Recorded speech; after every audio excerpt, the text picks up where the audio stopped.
everybody, and welcome back to the channel. And today I'm going to be doing yet another Lego set review. So today we have Lego Blacktron II set number 6981 Aerial Intruder from 1991. So without further ado, let's take a look. So to start off with, we have the instructions right here. Got that typical 80s 90s space grid pattern in the sky. Bit of planet surface down here. Got one of the guys on the rover exploring and ship flying there. I love the sort of glow that they give all the neon parts in there. As you can see here, we have just the Lego logo, no Legoland or Lego System logo. This set being from 91, that was during that odd period between, like when they were transitioning, because the Lego Land banner was used from, I think, 1978 or 9 up until 1990, and then 1992 was when the Lego System banner came out. So for just this 1 year, they had just the plain old Lego logo by itself. So pretty straightforward. You start out with the buggies, the cockpits, and then the main ship itself. On the back here, we've got a couple of alternate builds. This one looks to be some sort of little base with a couple of side vehicles. And then we've got this mobile base thing. I think there's a couple more on the back of the box too, which I do not have, unfortunately. Printed in Germany by Frank Druck, 1991 Lego Group. So there's our instructions. So this set has two minifigures, and they both look exactly identical. Pretty much all the Blacktron II minifigures do. Just your typical Blacktron II astronaut with your classic smiley face, retractable trans neon green visor, black helmet, white and black spacesuit with the big Blacktron II logo on it, air tanks on the back. Pretty simple. Now let's move on to the ship itself. So at the front, you can see we've got this giant cover right here. Trans neon green cover with the big Blacktron II logo printed on it. We've got a couple of trans neon green antennas. I don't know if those are weapons or just scanners, communication things. I don't know what they are. I guess you decide. We've got our two cockpits up here. The cockpits open up in a very unusual way. These two side parts open, and then this middle part opens down. And we've got a set of controls here for our pilot to use, and our pilot can sit in here. We've also got some tail fins right here on the sides. Both cockpits are identical on either side. On the back here, we've got these struts that protrude out here with a couple of what I believe are rocket engines or boosters on the back there. We've got this back storage compartment which opens up, and in here we have what appears to be some sort of like jetpack, rocket pack thing that you can put on the minifigures. I'll show you that in just a second.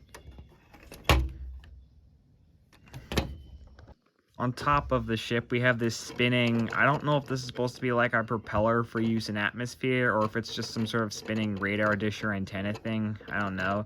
But it spins freely, and it can be moved like that on a hinge. Don't know why you'd want to move it, but it's still there nonetheless. The cockpits each detach like this. I guess maybe you could fly them around as their own individual ships, and they can be interchanged with some of the cockpits in the other Blacktron II sets. Like, for example, right here, we have the Spectral Stargazer. That'll be coming up in a review soon. Yeah, you can fit, well, it sort of fits onto the front of the vehicle, but if you take this back part off of the Spectral Stargazer, yeah, that fits onto there. And the one from the Spectral Stargazer can fit on there. I know it looks a little weird, a little funky like that with that radar dish on there. It looks a bit asymmetrical, but still, nonetheless, you can interchange those. Now let me put those back the way they were, and if you move these two arms out here, they actually unlock this front cover that I showed you earlier, and if you raise this up, this ramp lowers down, and the two little space buggies or rovers can deploy out of there. Pretty cool play feature, and it's Ingeniously achieved using very simple pieces. This is just a plate on hinges, and this is just on hinges too, and this just presses down on that to let that raise and lower. That's pretty cool. Now let's take a look at our little buggies. They look exactly identical. They have kind of a weird leaning forward sort of stance to them. They got a control panel up there. Very simple, not much to them, but you get some little ground transportations that these guys can drive around and, you know, go wreak havoc on the ground somewhere, because Blacktrons are villains. Yeah, it's nice, and it's nice that there's two of them so that both astronauts have one to use. Oh, and like I said, before we go, I should show you what the Blacktron astronauts look like with the jetpack on. Yeah, that looks cool, baby, don't it? That looks cool. Now you can fly around like this along the planet's surface. Man, these guys have got a lot of different modes of transportation included in this one set, haven't they? Overall, this is a pretty good set. I will admit its design is very different from a lot of other LEGO spaceships. The one that I think it resembles the most closely would be the Star Defender 200 from Futuron. But yeah, it's still pretty good overall. I mean, it certainly doesn't hold a candle to the original Renegade from Blacktron 1, set number 6954. I mean, it doesn't look quite as cool. And while I don't own that set, from what I've heard, this one I think is slightly easier to pick up and fly around, though. In hand, it's a little more swooshable. I think it's pretty well designed. It's got a decent array of play features in it, and it's got some really cool parts for mock building. One thing I really don't like about it, though, is that it doesn't really have much weapons. I'm guessing that maybe LEGO was trying to tone down the violence for kids during the 90s, which is why they changed the color scheme of Blacktron when they went to Blacktron 2. They were trying to make it look less aggressive. But I mean, come on, these guys are villains. They need to be able to cause some level of destruction, don't they?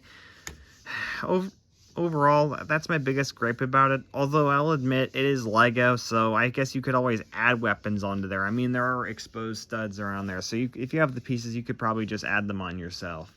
Overall, still a pretty good set. If you're a Blacktron 2 fan, I would highly recommend this one. It is their biggest ship that they have, and it's actually not terribly expensive. I mean, you can get it for like $100, which, without the box usually, which isn't bad by today's standards, especially when compared to a lot of other classic LEGO sets and even compared to some modern LEGO. Overall, I think it's a decent LEGO space set. With that, I want to thank you all for watching. Hope you have a nice day, and God bless.